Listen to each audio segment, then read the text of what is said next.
آقا وا بده اینا مذاکره بکن نیستن. خودتو داری سبک میکنی دونالده. غیر مستقیم دیگه ریم. مسعود اونجور آدم از نیست. ما گفتن. بله بفرمایید. مسعود خوبی؟ ترامپم. میتونی حرف بزنی؟ خوب هستی؟ خیلی ممنون. چی امری داشتی بلند؟ نیا بکن. من میخوایم مذاکره من غیر مستقیم با تو داشته باشم. اگر پایه هستی عین دوتا مرد بسم الله بگیریم. بسم الله.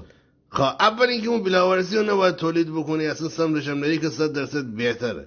خدا شاهد جانم مسعود دارم میگم اصلا بازدارندگی هم ندارم. ما داریم چیکار میکنیم؟ همش سیل، آتش سوزی، تیفان، همه چیز دست خداست. فرمایش امیرالمومنین شنیدی دیگه، لمقدر جمیع الامور بلا رویت ولا ضمیر. اینه که به نظر من این همه سال هزینه کردی سر این مسائل، به نظر من ولش کن. با قرآن جدی دارم میگم. باشه یه چیزی بپرسم؟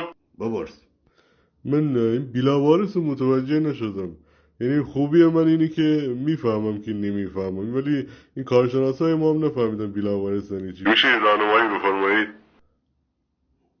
خیلی وضعش خرابه که بره. هرچی علیکی زنگ زدیم. گفتم زنگ نزن که والا بره 1 ساعت نهج البلاغه رو حفظ کردم من. چه گرفتاری شدیم با ابوالفضل.